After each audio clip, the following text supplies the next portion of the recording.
കവിഞ്ഞൊഴുകുന്ന അനുഗ്രഹത്തിലേക്ക് വീണ്ടും സ്വാഗതം. പ്രിയപ്പെട്ടവരെ, കർത്താവായ യേശുക്രിസ്തുവിൽ നമ്മൾ വിശ്വസിക്കുമ്പോൾ വാസ്തവത്തിൽ നമ്മൾ ഒരു വീണ്ടും ജനനം പ്രാപിക്കുക, പുതിയ ഒരു വ്യക്തിയായിട്ട് നമ്മൾ ജനിക്കുക. കർത്താവിൻ്റെ വചനം പറയുന്ന പോലെ നാം അബ്ബാ പിതാവേ എന്ന് വിളിക്കുന്ന സ്വപുത്രത്വത്തിൻ്റെ ആത്മാവിനെ ദൈവം നമുക്ക് തരികയാണ്.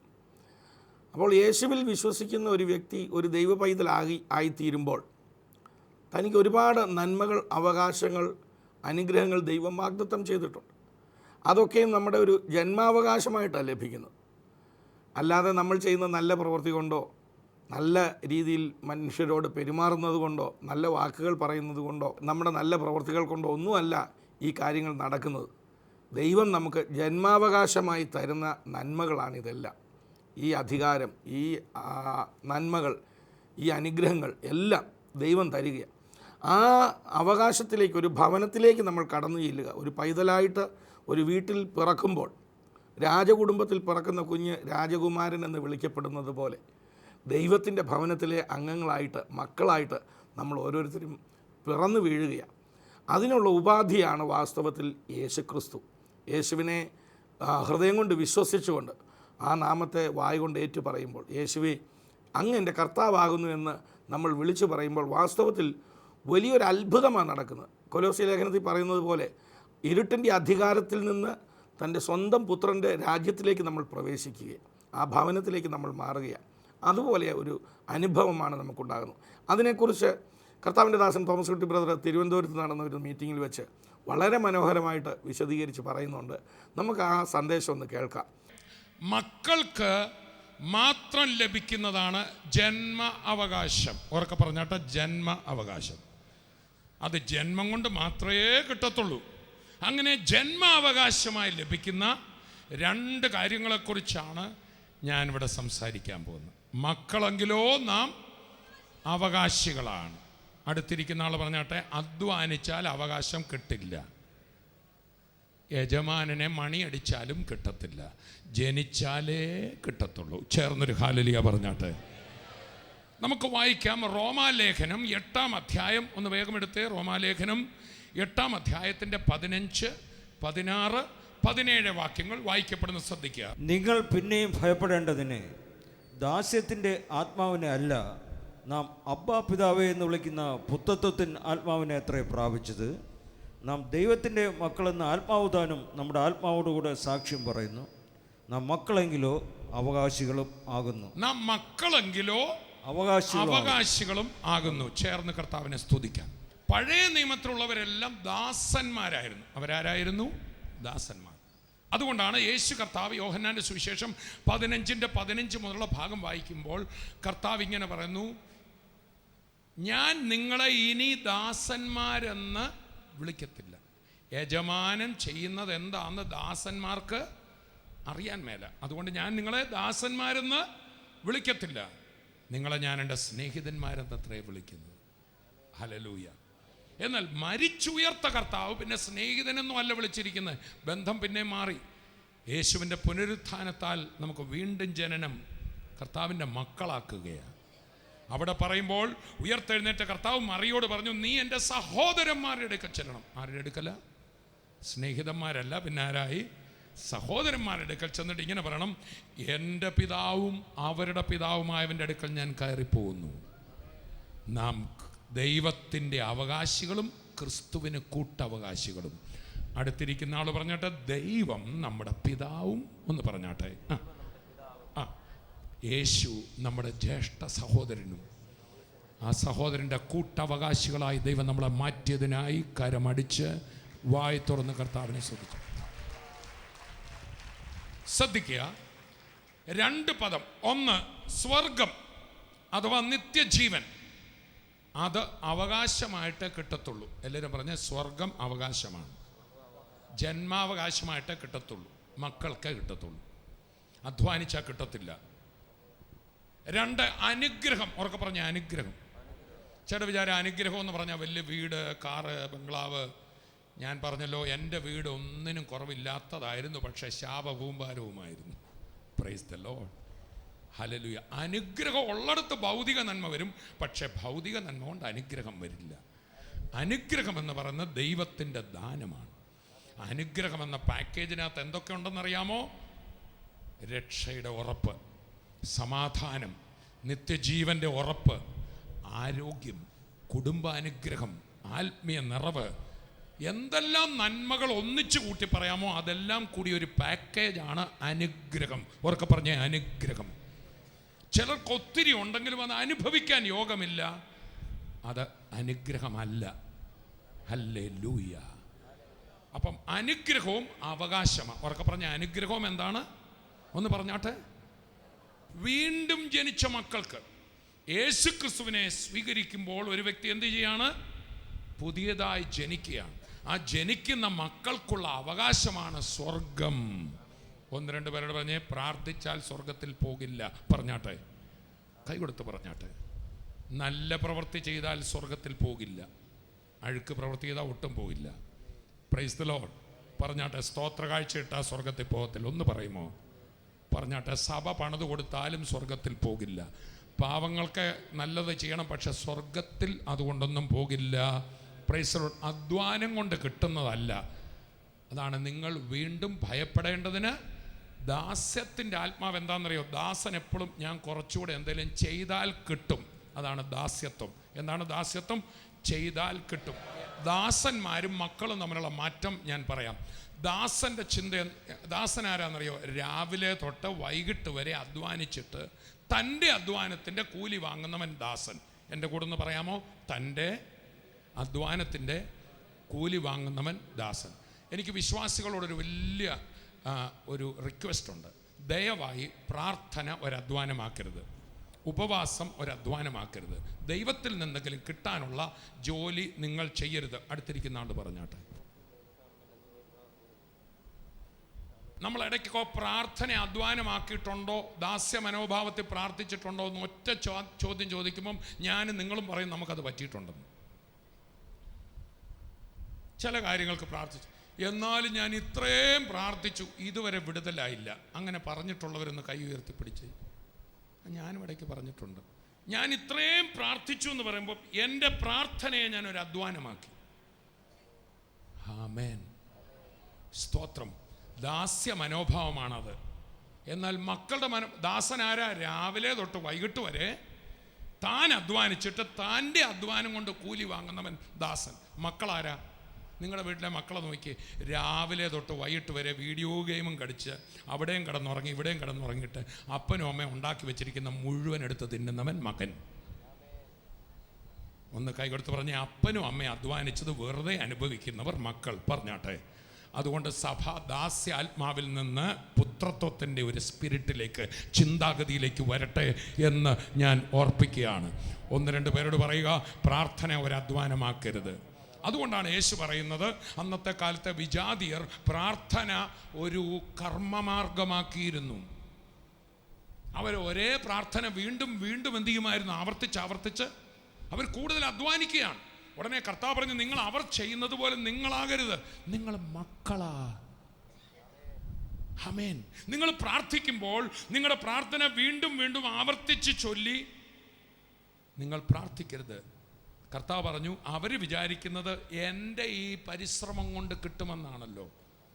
നിങ്ങൾ അവർക്ക് സമന്മാരാകരുത്.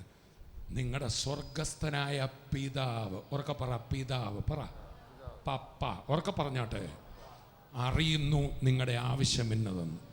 അതുകൊണ്ട് നിങ്ങളുടെ ആവശ്യം കർത്താവിനെ അറിയിക്കത്രേ വേണ്ടത്. ഓ, ചേർന്നൊന്ന് കർത്താവിനെ സ്തുതിച്ച്. ആമേൻ. കഴിഞ്ഞ ദിവസം എൻ്റെ മോൻ വന്നിട്ട് പറഞ്ഞു, പപ്പ, സ്കൂളിലെ ഫീസ് പല സെമസ്റ്ററിലും അടയ്ക്കുന്ന കാര്യം ഞാനങ്ങ് മറന്നുപോയി. എന്നോട് പറഞ്ഞാൽ ഞാനും തിരക്കിലോടി. സ്തോത്രം. പുള്ളിക്കൊരു വിചാരവും. അത് കേട്ടപ്പം മുതൽ എനിക്കാ വിചാരം.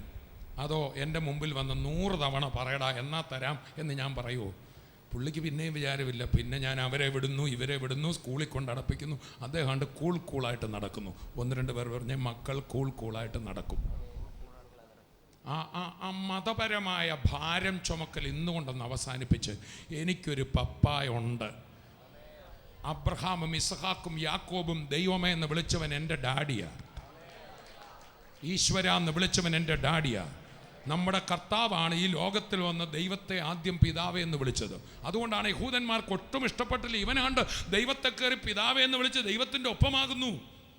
അതൊരു വലിയ അന്നത്തെ ഏറ്റവും വലിയ വിപ്ലവകരമായൊരു പ്രാർത്ഥനയാണ്, സ്വർഗസ്ഥനായ പിതാവേ. ഇപ്പോൾ എല്ലാവരും ചൊല്ലുന്നുണ്ട്. പക്ഷെ ദൈവം തമ്പുരാനെ കയറി പിതാവേ എന്ന് വിളിക്കുകയോ യഹോവേ എന്ന് വിളിക്കാൻ അവർ ഭയന്നു. യാഹ്വേ എന്ന് വിളിച്ചു, അഡോണായി എന്ന് വിളിച്ചു, ചുരുക്കി വിളിച്ചു. ആ പേര് പറയാൻ പോലും വൃഥാ എടുക്കാൻ പോലും അവർ ഭയന്നു. എന്നാൽ ദൈവത്തിൻ്റെ മക്കളെ സ്തോത്രം, നമ്മുടെ കർത്താവ് അവനെ എന്തോ വിളിച്ചു? പിതാവേ. ഉറക്കെ പറഞ്ഞ് എന്തോ വിളിച്ചു? എന്നിട്ട് നമ്മളോടും പറഞ്ഞു, നിങ്ങൾ പ്രാർത്ഥിക്കുമ്പോൾ ഇനി ദൈവമേ എന്നല്ല വിളിക്കേണ്ടത്, അബ്രഹാമിൻ്റെയും ഇസഹാക്കിൻ്റെയും യാക്കോബിൻ്റെയും ദൈവമേ എന്നല്ല നമ്മൾ വിളിക്കേണ്ടത്, ഞങ്ങളുടെ ഡാഡിയേ, യേശുവിനെ, അവനെ കൈക്കൊണ്ടവൻ്റെ നാമത്തിൽ വിശ്വസിക്കുന്ന ഏവർക്കും ദൈവ മക്കളാകാൻ അധികാരം കൊടുത്തു. മക്കളെങ്കിലോ നാം അവകാശികൾ. ഉറക്കെ പറഞ്ഞേ, മക്കളെങ്കിലോ നാം പിന്നെയും ഭയപ്പെടേണ്ടതിന് ദാസ്യത്തിൻ്റെ ചിന്താഗതി അല്ല. ആത്മാവെന്ന് പറഞ്ഞ ദാസ്യ ചിന്താഗതി അല്ല. പിന്നെ ഡാഡി എനിക്കിന്നത് വേണം എന്ന് പറയുന്ന പുത്രത്വത്തിൻ്റെ ചിന്താഗതി ആണ് ദൈവമക്കൾക്ക് തന്നത്. വീണ്ടും കർത്താവിനെ ഒന്ന് സ്തുതിക്കുമോ ദൈവത്തിൻ്റെ മക്കളെ? Hallelujah, hallelujah. ഒന്ന് കരമടിച്ച് സന്തോഷത്തോടെ കർത്താവിനെ സ്തുതിച്ചേ. നിങ്ങൾക്കറിയാമോ, യേശുക്രിസ്തു പിതാവിനെ ഒരിക്കൽ മാത്രമേ ദൈവമേ എന്ന് വിളിച്ചുള്ളൂ. എപ്പോഴാ, എവിടാന്ന് പറയാമോ? ക്രൂശിൽ. എൻ്റെ ദൈവമേ, എൻ്റെ ദൈവമേ, നീ എന്നെ കൈവിട്ടതെന്ത്? സങ്കീർത്തനത്തിലെ ആ വാക്യം എടുത്തുദ്ധരിക്കുകയാണ്. അവിടെ മാത്രമേ ദൈവമേ എന്ന് വിളിച്ചുള്ളൂ. ഞാൻ പറയട്ടെ, മൃഗങ്ങൾക്ക് ദൈവത്തെ ദൈവമേ എന്ന് വിളിക്കാം, ഈ ലോകത്തുള്ള ആർക്കും ദൈവത്തെ ഈശ്വര ദൈവമേ എന്ന് വിളിക്കാം. എന്നാൽ ഒരു കൂട്ടർക്ക് മാത്രമേ പപ്പാ എന്ന് വിളിക്കാനൊക്കത്തുള്ളൂ. അത് കർത്താവിനെ കൈക്കൊണ്ടവൻ്റെ മക്കളാ. ആ മക്കൾ ഇവിടെ ഉണ്ടെങ്കിൽ ഒന്ന് ഉറക്കെ ഒന്ന് ഡാഡിയേ എന്നൊന്ന് വിളിച്ചാട്ടെ, ആർപ്പോടെ ഒന്ന് വിളിച്ചാട്ടെ. ഹല്ലേലൂയ. ഓ, അവൻ്റെ കൂടെ ഇരിക്കാൻ വിളിക്കപ്പെട്ട മക്കൾ ഇവിടെ വല്ലവരും ഉണ്ടോ? ചേർന്ന് കർത്താവിനെ സ്തുതിക്കാം. പ്രാർത്ഥന ജസ്റ്റ് അറിയിച്ചാൽ മതി. ഉപവാസം ഒരു ഭാര്യയും ഒരു ഭർത്താവും കൂടെ, അല്ലെ ഒരു കാമുകനും കാമിയും കൂടെ അവരിരുന്നാൽ സമയം പോവുമോ? വാച്ചേ നോക്കുമോ? ഇനി എത്ര ദിവസം കൊണ്ട് തീരാൻ എന്ന് പറഞ്ഞല്ലല്ലോ ഇരിക്കുന്നത്. അവർക്കിരുന്നാൽ അവർക്ക് സമയം പോകുന്നത് അറിയില്ല. കർത്താവിൻ്റെ കൂടെ ഇരിക്കുന്ന സമയമാണ്. അതൊരധ്വാനമല്ല. ദൈവത്തിൻ്റെ പൈതലെ, നീ ഒരധ്വാനവും ചെയ്യാതെ അവൻ ക്രൂശിൽ കഷ്ടപ്പെട്ട് വേണ്ടതെല്ലാം നമുക്ക് ഒരുക്കി വെച്ചിരിക്കുകയാണ്. അത് അവകാശമാക്കാനാണ് നമ്മളെ വിളിച്ചത്. ചേർന്ന് കർത്താവിനെ സ്തുതിക്കാം. അപ്പം ഞാൻ നിങ്ങളോട് പറയാം, സ്വർഗവും ജന്മാവകാശമാ, ഈ ലോകത്തിലെ അനുഗ്രഹവും അവകാശം. അതാ ഇവിടെ വായിക്കുന്നത്.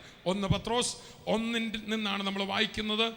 1 പത്രോസ് 1:3 മുതൽ 5 വരെ വായിക്കപ്പെടുന്നത് ശ്രദ്ധിക്കുക. നമ്മുടെ കർത്താവായ യേശുക്രിസ്തുവിൻ്റെ പിതാവായ ദൈവത്തിന് സ്തോത്രം. അവൻ മരിച്ചവരുടെ ഇടയിൽ നിന്നുള്ള യേശുക്രിസ്തുവിൻ്റെ പുനരുത്ഥാനത്താൽ തൻ്റെ പുനരുത്ഥാനത്താൽ വീണ്ടും ജനിപ്പിച്ചെന്നാണ്. യേശു ശരീരത്തിലിരുന്നപ്പോൾ ആരും വീണ്ടും ജനിച്ചില്ല കേട്ടോ. ഞാൻ പോകാഞ്ഞാൽ ആര് വരില്ല? പരിശുദ്ധാത്മാവ്. ആ പരിശുദ്ധാത്മാവ് നിങ്ങളുടെ ഉള്ളങ്ങളിൽ വരുമ്പോൾ, അഥവാ യേശുവിൻ്റെ മരണ പുനരുത്ഥാനങ്ങൾ കൂടെയാണ് വീണ്ടും ജനനം എന്നൊരു കാര്യമുണ്ടായത്. ചേർന്ന് കർത്താവിനെ സ്തുതിക്കാം. യേശുവിനെ സ്വീകരിച്ചവരെല്ലാം ഒന്ന് കൈ ഉയർത്തിപ്പിടിച്ച് വീണ്ടും ജനിച്ചു. നമ്മുടെ അകത്തൊരാളുണ്ട്. ആ ആളെക്കുറിച്ച് പറയാനാണ് ഞാനിവിടെ വന്നത്. Hallelujah, hallelujah. ദൈവമക്കൾ, ഈ അകത്തുള്ള ശക്തിമാനെ ഒന്നറിയണം. പുറത്ത് നമ്മളൊരു സാധാരണ മനുഷ്യനാണെങ്കിലും അകത്ത് ജനിച്ചതൊരു സിംഹമാണ്. ഓ, ഒന്ന് ചേർന്ന് കർത്താവിനെ സ്തുതിച്ചാട്ടെ. സ്തോത്രം. പുലിക്ക് കുഞ്ഞുങ്ങളുണ്ടായാൽ അതെന്തായിരിക്കും? പുലിക്കുട്ടികളായിരിക്കും, അല്ലേ? അങ്ങനെയാണല്ലോ. സിംഹത്തിൻ്റെ കുഞ്ഞുങ്ങളുണ്ടായാൽ അതെന്തായിരിക്കും? സിംഹക്കുഞ്ഞുങ്ങളായിരിക്കും. അങ്ങനെയാണെങ്കിൽ യഹൂദ ഗോത്രത്തിലെ രാജസിംഹമായ കർത്താവിന് മക്കളുണ്ടായാൽ ആ മക്കൾ ഏതായിരിക്കും? ഉറക്കെ പറഞ്ഞാട്ടെ. സിംഹക്കുഞ്ഞുങ്ങൾ ഇവിടെ ഉണ്ടെങ്കിൽ ഒന്ന് ഗർജിച്ചാട്ടെ. ഹല്ലേലൂയ. ഒരു ഗർജനമായിട്ടൊന്ന് വരട്ടെ. Price the lord. ഹല്ലേലൂയ. സിംഹത്തിനൊരു പ്രത്യേകതയുണ്ട്. സിംഹം കരയാറില്ല, ഗർജിക്കാറേ ഉള്ളൂ. പ്രതിസന്ധികൾ കാണുമ്പോൾ, വിഷയങ്ങൾ കാണുമ്പോൾ, തടസ്സങ്ങൾ കാണുമ്പോൾ ഇനി കരയുകയല്ല, ഇനി ഗർജിക്കുക. നിന്റെ പ്രതിസന്ധികൾക്കെതിരെ ആത്മാവിൽ ഗർജിക്കുമ്പോൾ അവിടെ മുഴുവൻ വിറയ്ക്കും. കാരണം ഇനി ജീവിക്കുന്ന ഞാനല്ല, ക്രിസ്തുവത്രേ എന്നിൽ ജീവിക്കുന്നത്. ഹല്ലേലൂയ. മഹത്വത്തിൻ്റെ പ്രത്യാശയായ ക്രിസ്തു നിങ്ങളുടെ ഉള്ളിൽ. നമ്മുടെ അകത്ത് ജനിച്ചത് കർത്താവ് തന്നെയാണ്. കർത്താവ് എങ്ങനെ ആത്മാവിനാലും വചനത്താലും ജനിച്ചോ ആയതുപോലെ തന്നെ വചനം കേട്ടപ്പോൾ നമ്മുടെ ഉള്ളിലും ഒരുവൻ ജനിച്ചിരിക്കുക. അത് ഈ ശരീരത്തിലുള്ള ജനനമല്ല, ഉള്ളിൽ ദൈവരൂപത്തിലുള്ള ഒരു ദൈവ പൈതൽ നമ്മുടെ ഉള്ളത്തിൽ ഇരിപ്പുണ്ട്. അടുത്തിരിക്കുന്ന ആൾ പറഞ്ഞിട്ട് നിങ്ങൾ അറിയണം, നിങ്ങളൊരു സിംഹമാണ്. പക്ഷെ ദൈവമക്കൾക്ക് പറ്റിയിരിക്കുന്ന കുഴപ്പം എന്നാണെന്നറിയോ? സിംഹമാണ് ജനിച്ചു വീണതെങ്കിലും സ്തോത്രം, നമ്മുടെ ചുറ്റും ഉള്ളൊരു സിംഹങ്ങളല്ല. Price the Lord. ഒരു സിംഹം കഴുതക്കൂട്ടി കൊണ്ട് പ്രസവിച്ചെന്നിരിക്കട്ടെ, ഇത് വളർന്നു വന്നപ്പോൾ മുഴുവൻ കഴുതക്കുഞ്ഞുങ്ങളുടെയാണ് വളർന്നതെങ്കിൽ ഇതും അത് കരയുന്ന കേട്ടെന്ത് ചെയ്യും? കരയും. എന്നാൽ ഒരു ദിവസം അത് കാണേണ്ടത് കണ്ടു കഴിയുമ്പോൾ ഈ കഴുതകരച്ചിലൊക്കെ മാറി താൻ സിംഹമാണെന്ന് മനസ്സിലാവും. ഇന്നിവിടെ ഇരിക്കുന്ന യേശുവിലായവരോട് ഞാൻ പറയട്ടെ, നിങ്ങൾക്കിനി എന്തെങ്കിലും പുതുതായി കിട്ടണ്ട, നിങ്ങൾ ആരായെന്നൊന്ന് അറിഞ്ഞാൽ മതി. ഈ സിംഹത്തിന് സ്വയം ഒരു മതിപ്പില്ലെങ്കിൽ എന്ത് ചെയ്യുമെന്നറിയോ? പുള്ളി ബ്യൂട്ടി പാർലറിൽ പോയി കുറച്ച് മുടിയൊക്കെ പിടിപ്പിക്കും. അടുത്തിരിക്കുന്ന ആൾ പറഞ്ഞ് നിങ്ങൾ പിടിപ്പിക്കണ്ട, നിങ്ങൾക്ക് ഇപ്പം തന്നെ അതെല്ലാം ഉണ്ട്. ആകെ നടക്കേണ്ടത് കണ്ണാടി നോക്കണം. കൈ കൊടുത്ത് പറഞ്ഞാട്ടെ. സ്തോത്രം. എവിടെ നോക്കണം?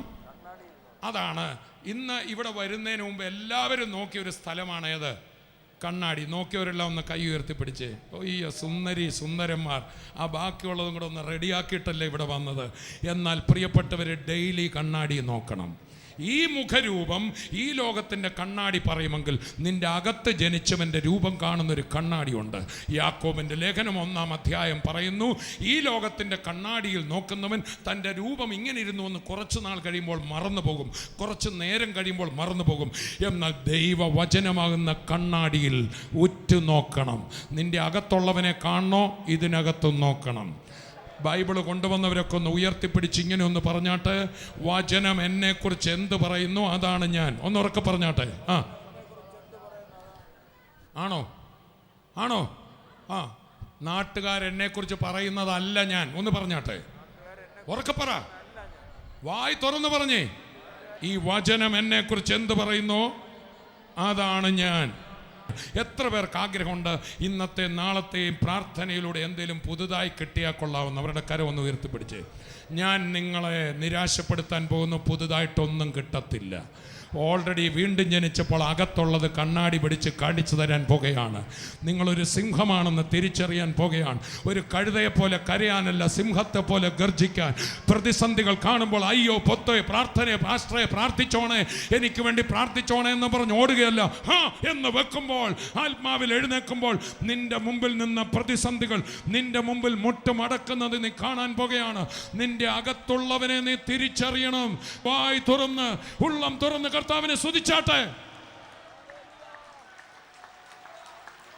ഇത് നമ്മുടെ പ്രാർത്ഥന കൊണ്ട് ജനിച്ചതല്ല, ജന്മാൽ ജനിച്ചതാണ്. എങ്ങനെ കിട്ടിയതാണ്?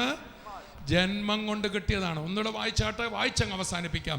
1 പത്രോസ് 1:3-5 വരെ. നമ്മുടെ കർത്താവായ യേശുക്രിസ്തുവിന്റെ പിതാവായ ദൈവത്തിന് സ്തോത്രം.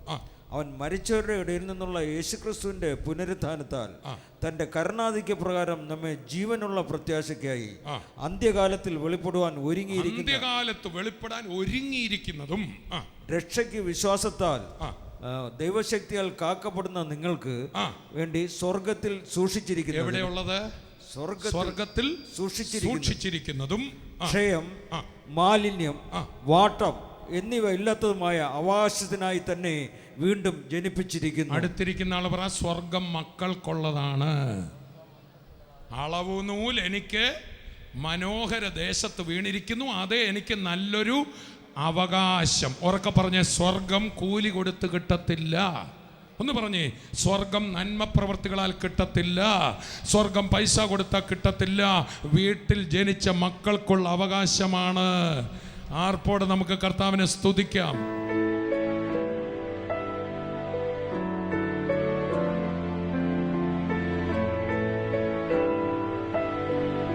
ഈ മോൻ എന്തുവായിരുന്നു? ടോൺസിലറ്റിക്സ്. അതുകൊണ്ടുള്ള ബുദ്ധിമുട്ട് എന്തായിരുന്നു? വേദന. ഇവിടെ വരുമ്പോഴും ഉണ്ടായിരുന്നു. ഒരു വർഷം കൊണ്ട് ഇതുണ്ട്. ഇപ്പം മോൻ തന്നെ കൈവച്ച് പ്രാർത്ഥിച്ചോ? ഓ പ്രാർത്ഥിച്ചു. പ്രാർത്ഥിച്ചപ്പോൾ എന്താ മോന് സംഭവിച്ച അനുഭവം ഉണ്ടായേ? ഇത് മാറുമ്പോൾ മാറുന്ന പോലെ ഒരു അനുഭവം ഉണ്ടായോ? ഓ ഉണ്ടായി. ഇപ്പം വേദന മാറിയോ? ഓ മാറി. കരമടിച്ച് കർത്താവിനെ സ്തുതി. കണ്ടോ, അവൻ്റെ കണ്ണ് നിറഞ്ഞൊഴുക. എന്തൊരു വിടുതലാ കിട്ടിയത്. സ്തോത്രം. മോനെ, എന്താ മോനെ അനുഭവം ഉണ്ടാകുന്നത്? തൊട്ട് തൊട്ട് കർത്താവ് തൊട്ടു. ആദ്യം കരഞ്ഞുകൊണ്ട് വന്ന് സാക്ഷ്യം പറഞ്ഞ സിസ്റ്റർ പ്രാർത്ഥിച്ച ഉടനെ തന്നെ വിടുതലായി. ആർത്രൈറ്റിസ് ആയിരുന്നു, കൈ മരവിപ്പായിരുന്നു, പിന്നെ കാലിൻ്റെ മുട്ട്, തോള്, ഇവിടെ എല്ലാം അവിടെ മുട്ട് എല്ലാം വേദന, ഭയങ്കര വേദനയായിരുന്നു. കൈ മടക്കാനും പറ്റൂലായിരുന്നു, ഭയങ്കര വേദന. ഇത്രയൊക്കെ മടങ്ങുമ്പോൾ ഭയങ്കര വേദനയായിരുന്നു. കൈ പൊക്കി പ്രാർത്ഥിക്കാൻ പറഞ്ഞ് കൈ പൊക്കിയപ്പോൾ കയ്യിലെന്തോ ഷോക്ക് അടിക്കും പോലെ തോന്നി. അതോടെ വേദന മാറി. കയ്യിലെ കാലിൻ്റെ തോളിലൊക്കെ വേദന മാറി. ഞാൻ പ്രയാസപ്പെട്ടാണ് ഇരുന്നത് അവിടെ. ഇപ്പം നല്ല സൗഖ്യം കിട്ടി. ദൈവം ഈ സൗഖ്യം തന്നു. ഓ, കരമടിച്ചൊന്ന് കർത്താവിനെ സ്തുതിച്ച്. മരപ്പൊക്കെ മാറിയോ? എല്ലാം മാറി. എനിക്ക് നല്ല സുഖമുണ്ട്. കാലൊക്കെ നോക്കിപ്പോ ഒരു വേദനയില്ല. സൗഖ്യം തന്നു. ദൈവത്തോടും ബ്രദറിനോട് എല്ലാവരോടും നന്ദി പറയുകയാണ്. ആ സിസ്റ്റർ എന്തുമാത്രം കഷ്ടം അനുഭവിച്ച് കാണും. അത്രയും വലിയ വിടുതൽ കർത്താവ് കൊടുത്തതിനായി കരങ്ങൾ തട്ടി വായി തുറന്ന്. ആ അനുഗ്രഹിക്കപ്പെട്ട സന്ദേശം നിങ്ങൾ കേട്ടില്ലേ? നിശ്ചയമായിട്ട് നിങ്ങൾക്കത് അനുഗ്രഹമായി. എനിക്ക് നല്ല ഉറപ്പുണ്ട്. ഇന്ന് നമുക്ക് ആ അവകാശബോധത്തോടെ നമുക്ക് പ്രാർത്ഥിക്കാം. ഇന്ന് ഒരുപാട് രോഗികൾ എന്നെ കേൾക്കുന്നുണ്ട്. സാമ്പത്തികമായി പ്രയാസം അനുഭവിക്കുന്നവർ, കുടുംബത്തിൽ സമാധാനമില്ലാതെ ബുദ്ധിമുട്ട് അനുഭവിക്കുന്നവരൊക്കെ എന്നെ കേൾക്കുന്നുണ്ട്.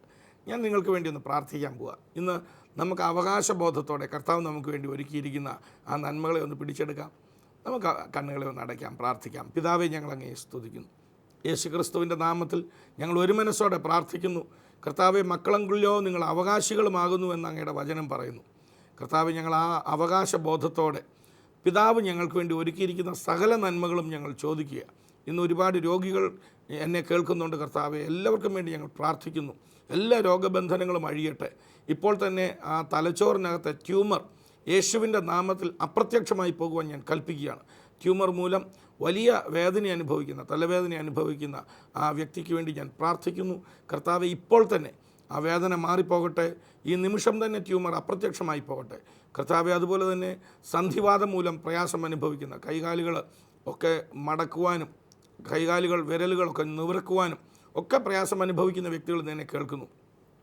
യേശുവിൻ്റെ നാമത്തിൽ ആ രോഗബന്ധനം അഴിയുവാൻ ഞാൻ കൽപ്പിക്കുകയാണ്. ഇപ്പോൾ തന്നെ ഡയബറ്റീസ് രോഗികൾ സൗഖ്യമാകട്ടെ, പ്രഷർ രോഗികൾ സൗഖ്യമാകട്ടെ, കണ്ണുകളുടെ കാഴ്ച തകരാറുകൾ ഇപ്പോൾ തന്നെ മാറിപ്പോകട്ടെ. പൂർണ്ണമായ സൗഖ്യം, യേശു കാൽവറിയിലേറ്റ അടിപ്പിണരുകളാലുള്ള സൗഖ്യം ഇപ്പോൾ തന്നെ ഈ പ്രിയ മക്കളുടെ മേൽ ഈ നിമിഷം തന്നെ വെളിപ്പെട്ട് വരട്ടെ. യേശുവിൻ്റെ നാമത്തിൽ രോഗബന്ധനങ്ങൾ അഴിയുവാൻ ഞാൻ കൽപ്പിക്കുന്നു. പിതാവേ, അവിടുന്ന് തന്ന അധികാരത്തിനായി നന്ദി പറയുന്നു. അവിടുന്ന് തന്ന അവകാശത്തിനായി ഞങ്ങൾ നന്ദി പറയുന്നു. അപ്പോൾ തന്നെ കർത്താവെ, സാമ്പത്തികമായി തകർന്ന അനുഭവത്തിൽ ഒരുപാട് പേരെന്നെ കേൾക്കുന്നു. പ്രത്യേകിച്ച് ബിസിനസ് തകർന്ന്, തുണി ബിസിനസ് തകർന്നിട്ട് വളരെ പ്രയാസം അനുഭവിക്കുന്ന ഒരു കുടുംബം എന്നെ കേൾക്കുന്നുണ്ട്. അവർ ആത്മഹത്യയെക്കുറിച്ച് വരെ ചിന്തിച്ചു കൊണ്ടിരിക്കുന്നു. ഓ പ്രിയ സഹോദരങ്ങളെ, നിങ്ങളൊട്ടും ആത്മഹത്യ ചെയ്യേണ്ട കാര്യമേ ഇല്ല. നിങ്ങൾ അങ്ങനെ ഒന്നും ചിന്തിക്കേണ്ട ആവശ്യമില്ല. യേശു നിങ്ങളുടെ പിതാവ്. യേശു മുഖാന്തരം സ്വർഗത്തിലെ സകല നന്മകളും നിങ്ങൾക്ക് അവകാശമാണ്. അതുകൊണ്ട് കേവലം നിങ്ങളുടെ മുമ്പിലപ്പോൾ ലക്ഷങ്ങളുടെ കടഭാരമുണ്ട്. പക്ഷേ അത് ദൈവത്തിൻ്റെ സന്നിധിയിൽ വളരെ നിസ്സാരമാണ്. അതുകൊണ്ട് നിങ്ങൾ ധൈര്യത്തോടെ കർത്താവിൻ്റെ അരികിൽ വരിക. യേശുവിനോട് ചോദിക്കുമ്പോൾ, യേശുവിൻ്റെ നാമത്തിൽ ചോദിക്കുമ്പോൾ ഇപ്പോൾ തന്നെ അത്ഭുത വഴികൾ കർത്താവ് തുറക്കും. യേശുവിൻ്റെ നാമത്തിൽ ആ കടഭാരങ്ങൾ മാറിപ്പോകട്ടെ, ജപ്തി നടപടികൾ മാറട്ടെ. ആത്മഹത്യയെ പ്രേരിപ്പിക്കുന്ന ദുഷ്ടനെ യേശുവിൻ്റെ നാമത്തിൽ ഞാൻ ശാസിച്ച് പുറത്താക്കുന്നു. ആ കുടുംബത്തിൻ്റെ മേൽ നിന്ന് കരമെടുത്ത് മാറുവാൻ ഞാൻ കൽപ്പിക്കുന്നു യേശുവിൻ്റെ നാമത്തിൽ. പിതാവേ, നന്ദി പറയുന്നു. ആ കുടുംബത്തെ അവിടുന്ന് വീണ്ടെടുക്കുന്നതിനായി, വിടുവിക്കുന്നതിനായി, അനുഗ്രഹിക്കുന്നതിനായി നന്ദിയോടെ സ്തോത്രം ചെയ്യുന്നു. കർത്താവേ, അവിടുന്ന് അത്ഭുത സാക്ഷ്യങ്ങൾ കേൾപ്പിക്കാൻ പോകുന്നതിനായി നന്ദി. പ്രാർത്ഥന കേട്ടതിനായി നന്ദി. യേശുവിൻ്റെ നാമത്തിൽ തന്നെ ആമേൻ. പ്രിയപ്പെട്ടവരെ, ഇപ്പോൾ തന്നെ ചെക്ക് ചെയ്ത് നോക്കിയോ, മുഴകൾ അപ്രത്യക്ഷമായി കഴിഞ്ഞു, വളഞ്ഞ അസ്ഥികൾ നിവർന്ന് വന്നു കഴിഞ്ഞു, ആ ക്യാൻസർ രോഗി സൗഖ്യമായി കഴിഞ്ഞു, ആ ട്യൂമർ ഇപ്പോൾ അവിടെ ഇല്ല, തലവേദന മാറിയതാണ് അതിൻ്റെ അടയാളം. ഇപ്പോൾ തന്നെ ഈ താഴെ കാണുന്ന നമ്പറിൽ വിളിച്ച് ഞങ്ങളെ അറിയിക്കണം. കർത്താവ് നിങ്ങളെ ധാരാളമായിട്ട് അനുഗ്രഹിക്കട്ടെ. നാളെ നമുക്ക് ഇതേ സമയത്ത് ഇതേ ചാനലിൽ വീണ്ടും കാണാം. അതുവരെയും കർത്താവ് നിങ്ങളെ ഓരോരുത്തരെയും തൻ്റെ കൃപയിൽ സൂക്ഷിക്കട്ടെ.